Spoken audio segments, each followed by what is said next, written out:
Hello बच्चों, real excellence के इस नए वीडियो लेक्चर में मैं प्रेम सर आपका स्वागत करता हूं। आज हम लोग का टॉपिक है दर्पण। आज हम लोग जानेंगे कि यह दर्पण क्या है, दर्पण कितने प्रकार का होता है और उनसे रिलेटेड कुछ घटनाएं पढ़ेंगे। तो आज का वीडियो स्टार्ट करते हैं हम लोग। चलिए हेडिंग करेंगे हम लोग दर्पण। पहले हम लोग ये जानेंगे कि दर्पण है क्या। दर्पण को इंग्लिश में हम लोग मिरर कहते हैं। तो दर्पण क्या है पहले हमें ये जानना है। तो क्या करेंगे हम लोग, अगर कोई पारदर्शी माध्यम लें, कैसा माध्यम लेंगे? पारदर्शी माध्यम। अब वो माध्यम चाहे समतल हो चाहे गोलीय हो, कैसा भी हो, मुख्य रूप से हमें इस चैप्टर में दो ही पढ़ने हैं, एक समतल और एक गोलीय। तो हम लोग यहाँ पे पारदर्शी माध्यम लेंगे तो एक लेंगे समतल और एक लेंगे गोलीय। एक लेंगे समतल और दूसरा रहेगा गोलीय।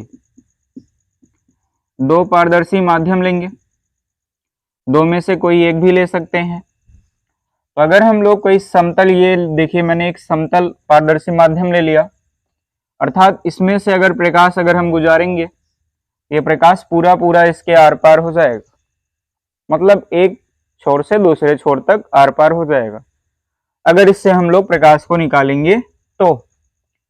अब वैसे हम लोग देखें तो इसमें दो सतह होती हैं, एक इधर लेफ्ट साइड और एक राइट साइड। इधर की एक सतह होगी और एक इधर की। सपोज करिए जैसे मेरा ये हाथ है, इसकी दो सतह होंगी, एक अंदर वाली और एक ये बाहर वाली। वैसे इसकी भी दो सतह हैं, एक अंदर की हो गया और एक बाहर की। तो इसमें से हम लोग एक सतह को कलई कर देंगे, ये कलई कर दिया हमने। और कलई किससे करेंगे? लाल ऑक्साइड से। जब कलई कर देंगे और इसमें दूसरा पृष्ठ जो होगा वो परावर्तक रहेगा, मतलब इधर वाला तो कलई कर दिया और इधर वाला कैसा रहेगा? परावर्तक पृष्ठ रहेगा। ये परावर्तक पृष्ठ रहेगा। तो ये प्राप्त निकाय ही क्या कहलाता है? दर्पण। तो ये तो बात थी समतल के लिए। बात ये है कि गोलीय के लिए कैसे होगा। तो गोलीय में क्या होगा कि हम लोग कोई भी गोलीय ऐसे ले सकते हैं, कोई भी पारदर्शी माध्यम गोलीय रहना चाहिए। ये ले लिया। अब इसकी दो सतह होंगी, जैसे बताया भी था पीछे आपको कि ऐसे है, इसकी दो सतह होंगी, एक अंदर वाली और एक बाहर वाली। ये अंदर वाली सतह चाहे बाहर वाली सतह, दोनों में से एक को आप कलई कर दें। चलो मैं अंदर वाले को कलई कर देता हूं। ये अंदर वाली सतह मैंने कलई कर दिया, पेंट कर दिया। किससे किया? लाल ऑक्साइड से। और बाहर वाली सतह को हमने बना दिया परावर्तक पृष्ठ। ये बाहर वाली सतह जो है वो कौन सा पृष्ठ है? परावर्तक पृष्ठ। और ये अंदर वाली सतह को हमने कर दिया है कलई। तो ये जो निकाय मिला है, ये जो सिस्टम मिला है हम लोग का, ये भी दर्पण ही है, लेकिन इसमें जो पारदर्शी माध्यम था वो कैसा था? गोलीय था। तो अगर हमें दर्पण बनाना है तो हमें समतल अगर पारदर्शी माध्यम मिल जाता है तब भी कोई दिक्कत नहीं, गोली मिल जाता है तब भी कोई दिक्कत नहीं है। दोनों से बना निकाय क्या कहलाता है? दर्पण कहलाता है। तो मेरे ख्याल से ये चीज आपको समझ में आया होगा। और नॉर्मली अगर इसकी डिफिनेशन बतानी है तो आप बोल सकते हैं कि जब किसी पारदर्शी माध्यम की एक सतह को कलई कर दिया जाए और दूसरे सतह को क्या बना दिया जाए? ये परावर्तक पृष्ठ, तो प्राप्त निकाय ही क्या कहलाता है? दर्पण। तो ये चीज तो समझ में आया होगा। तो आगे अब देखेंगे हम लोग कि दर्पण कितने प्रकार का होता है। तो हमारे सिलेबस में जो दर्पण है वह दो प्रकार का है, एक समतल दर्पण और एक गोलीय दर्पण। तो इसे आप नोट कर लें, फिर आगे चलते हैं। हो गया? चलिए अब हम लोग दर्पण के प्रकार पढ़ेंगे। तो दर्पण मुख्यतः हम लोग को दो पढ़ने हैं, एक तो समतल पढ़ना है और दूसरा है गोलीय। एक है समतल दर्पण, समतल दर्पण, इसे इंग्लिश में प्लेन मिरर बोलते हैं। ये प्लेन मिरर होता है। और एक होता है गोलीय दर्पण, गोलीय दर्पण, इसे हम लोग अंग्रेजी में स्फेरिकल मिरर कहते हैं, ठीक है। और समतल दर्पण में कोई प्रकार हमें नहीं पढ़ना है। गोलीय दर्पण दो प्रकार का होता है, एक अवतल और एक उत्तल। तो ये आपका एक अवतल दर्पण हो जाएगा और ये दूसरा आपका उत्तल दर्पण हो जाएगा। तो हम लोग अवतल दर्पण को कॉनकेव लेंस बोलते हैं, कॉनकेव लेंस, सॉरी लेंस नहीं है, दर्पण है, तो कॉनकेव मिरर बोलेंगे। और इसको उत्तल दर्पण को हम लोग बोलते हैं कॉन्वेक्स मिरर। ये हो गया कॉन्वेक्स मिरर। अब हम लोग को इन सभी का अध्ययन करना है, तो इनमें हम लोग सबसे पहले अध्ययन करेंगे समतल दर्पण का। ये समतल दर्पण क्या है, तो चलिए स्टार्ट करते हैं कि आप भाई ये समतल दर्पण है क्या। बहुत सीधी सी बात है कि हम लोग जो पारदर्शी माध्यम लेंगे, एक ऐसा पारदर्शी माध्यम लेंगे, एक ऐसा पारदर्शी माध्यम लेंगे जो समतल हो, जो क्या रहे, समतल रहे, जो समतल रहे, प्लेन रहे एकदम। सपोज कर लो, मान लो ये मैंने एक ले लिया, एकदम प्लेन है, ये कोई भी पारदर्शी माध्यम है, ये ले लिया, मतलब इसमें एक तरफ से प्रकाश जाएगा तो दूसरी तरफ से निकल जाएगा। और इस समतल प्लेट के एक सतह को हम लोग कलई कर देंगे। ये हमने एक सतह को कलई कर दिया, और दूसरा कैसा रहेगा, ये दूसरा सतह परावर्तक बना देंगे, पीछे पढ़ाया भी, ये दूसरा वाला परावर्तक पृष्ठ होगा, ये वाला कौन सा है, कलई किया हुआ, कलई कर दिया। तो ये जो प्राप्त निकाय होगा इसे ही हम लोग बोलेंगे कि ये है का, ये समतल दर्पण है। समतल दर्पण मतलब कि हम लोग कोई एक पारदर्शी माध्यम लेंगे जो समतल होगा, प्लेन होगा एकदम, उसकी एक सतह को कलई कर देंगे और दूसरी सतह को कैसा रखेंगे, परावर्तक, तो वो कहलाएगा क्या, समतल दर्पण। तो मेरे ख्याल से यहां तक समझ में आया होगा। अब समतल दर्पण की कुछ क्वालिटीज होती हैं, उनको हम लोग जानेंगे। तो मैं चाहूंगा कि पहले आप इसे नोट कर लें, फिर हम लोग आगे चलते हैं। चलिए, नोट कर लिया होगा, आगे चलते हैं। पढ़ेंगे हम लोग समतल दर्पण के गुण, क्या क्या क्वालिटीज है उनकी। तो यहां पे मैं लिख रहा हूं कि समतल दर्पण के गुण, समतल दर्पण के गुण। पहली कि इसकी जो फोकस दूरी होती है, फोकस दूरी क्या होती है वो आगे आके थोड़ी देर में मैं आपको बताऊंगा। हम लोग जानेंगे कि ये समतल दर्पण की फोकस दूरी कितनी होती है। ये अनंत पे होती है, मतलब बहुत दूर, जहां पे हम पहुंच नहीं सकते। तो समतल दर्पण की फोकस दूरी,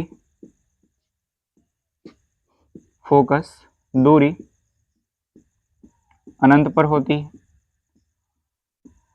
कोई हमसे पूछ सकता है कि समतल दर्पण की फोकस दूरी कहां पर होती है, तो आपको सीधा सा आंसर देना है कि अनंत पर, ठीक है, क्योंकि समतल दर्पण तो सीधा होता है, तो इसका कोई सेंटर तो होगा नहीं, और सेंटर और यहां से लेके यहां तक के बीच का ये मिडिल पॉइंट को हम लोग फोकस बोलते हैं, और इस पॉइंट को ध्रुव बोलते हैं। अब यहां से यहां तक की दूरी को ये फोकस दूरी बोलते हैं हम लोग, स्मॉल एफ। अब भाई ये समतल दर्पण है, ये तो गोलाकार हम ले नहीं सकते, तो इसको हम लोग मान लेते हैं कि अब बहुत बड़ा गोला होगा, और जब बहुत बड़ा गोला होगा मतलब अनंत मान लिया भाई, बहुत बड़ा का मतलब इसका रेडियस बहुत ज्यादा होगा, तो हमने रेडियस बहुत ज्यादा मान लिया, तो फोकस दूरी भी बहुत ज्यादा होगी, बहुत ज्यादा का मतलब क्या मान लिया, अनंत। तो समतल दर्पण की जो फोकस दूरी होगी वो अनंत पर होगी। दूसरी चीज, इस दर्पण के द्वारा, इस दर्पण के द्वारा बना प्रतिबिंब, बना प्रतिबिंब सदैव आभासी होगा, वास्तविक नहीं मिलेगा, हमेशा आभासी ही मिलेगा, सदैव आभासी होगा। अगली चीज, थर्ड नंबर, इस दर्पण द्वारा जो प्रतिबिंब बनेगा, प्रतिबिंब सदैव सीधा बनेगा, कभी भी उल्टा नहीं बनेगा, प्रतिबिंब सदैव सीधा बनेगा।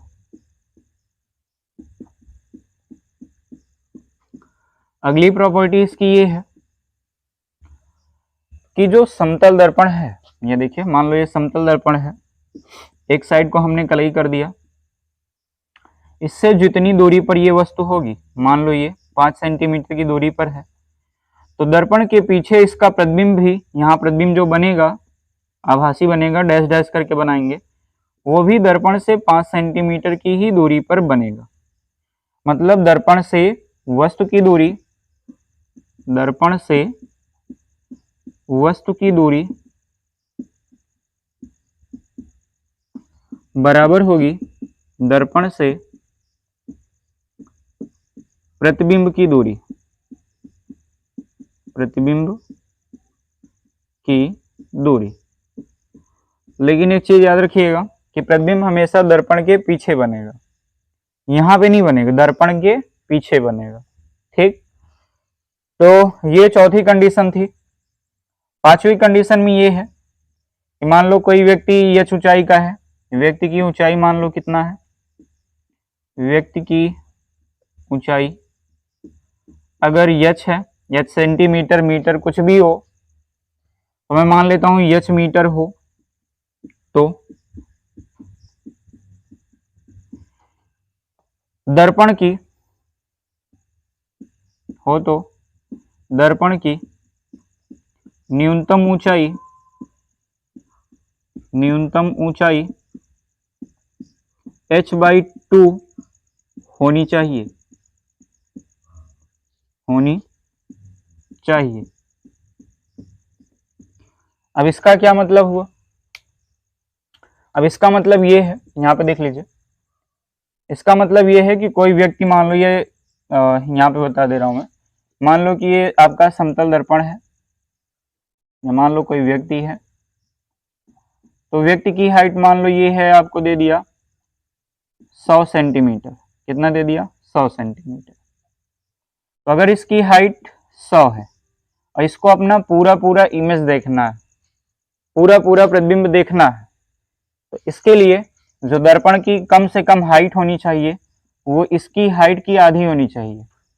अर्थात अगर ये 100 सेंटीमीटर का है तो ये दर्पण की जो हाइट होनी चाहिए वो कम से कम 50 सेंटीमीटर होनी चाहिए। मतलब कि इस व्यक्ति की हाइट के आधे के बराबर दर्पण की हाइट होनी चाहिए, तब इस व्यक्ति को अपना पूर्ण प्रतिबिंब दिखेगा, नहीं तो इसको नहीं दिखेगा। ठीक है, ये समतल दर्पण से रिलेटेड बहुत सारी कुछ कहानियां थी, तो आप इन्हें जो है ध्यानपूर्वक नोट कर लें और इन्हें याद भी रखिएगा। तो अगर आप इन्हें नोट कर लिए हो तो हम लोग आगे चलते हैं। फिर चलिए, नोट कर लिया होगा, आगे चलते हैं।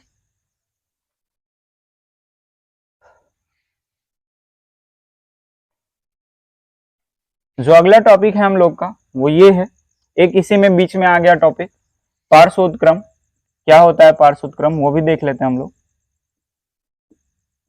पार्श्वोत्क्रम, तो मैं इसको कुछ लिखाऊंगा नहीं, सिर्फ आपको समझाऊंगा कि जैसे हम लोग, क्या होता है, मान लो हम लोग यहाँ पे खड़े हैं,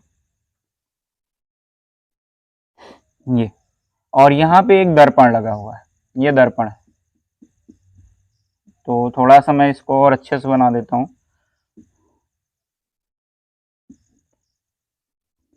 ये दर्पण है, मान लो पीछे इसको पेंट किया गया है। तो ये व्यक्ति का ये जो लेफ्ट हैंड है, ये लेफ्ट हैंड है, मतलब बायां हाथ, और ये राइट हैंड, दायां हाथ। जब वो दर्पण में देखेगा, यहाँ भी वो दिखेगा, ये ऐसे दिखेगा, तो उसको लेफ्ट वाला राइट फील होगा, मतलब कि दर्पण में उसको लेफ्ट वाला ये फील होगा कि ये राइट हो गया, और राइट वाला लेफ्ट। मतलब उसको दाहिना हाथ बायां दिखेगा और बायां हाथ दाहिना। जैसे हम ही है, दर्पण के सामने खड़े हो जाए तो हमें क्या होगा, हमें ये फील होगा कि जो मेरा ये दाहिना हाथ है वो बायां फील होगा, और जो बायां वाला है वो कौन सा फील होगा, दाहिना। मतलब कि हमारी जो ये पार्श्व था, मतलब मेरा जो चित्र था, मेरा जो प्रतिबिंब बन रहा था वो सीधा सीधा पलट गया है, दाहिना बायां दिखने लगा, बायां दाहिना दिखने लगा। यही चित्र उलटने की यही जो घटना होती है, प्रतिबिंब बदल जाने की यही जो घटना होती है, इसे ही हम लोग बोलते हैं पार्श्व उत्क्रम। क्या बोलेंगे बेटा, इसे ही हम लोग बोलेंगे पार्श्व उत्क्रम। तो मेरे ख्याल से ये समझ में आया होगा। तो अब चलते हैं थोड़ा सा आगे। अब इसके बाद हम लोग का है गोलीय दर्पण। तो गोलीय दर्पण क्या है ये जानते हैं हम लोग। तो गोलीय दर्पण हेडिंग रहेगा हम लोग का कि गोलीय दर्पण है क्या। गोलीय दर्पण को हम लोग स्फेरिकल मिरर कहते हैं, स्फेरिकल मिरर। क्या होता है कि जब हम लोग किसी गोले को, मान लो कोई गोला है, पारदर्शी गोला है, ये देखो ये पारदर्शी गोला है,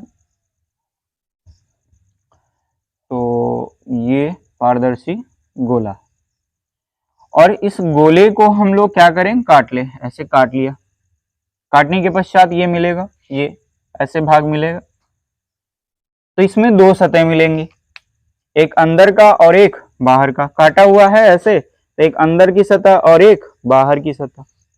ये जो अंदर वाली सतह होती है, ये जो धंसा हुआ पृष्ठ होता है, इसे हम लोग अवतल पृष्ठ कहते हैं। कौन सा पृष्ठ बोलेंगे, अवतल पृष्ठ। और ये जो बाहर का होगा इसे कौन सा पृष्ठ बोलेंगे, उत्तल पृष्ठ।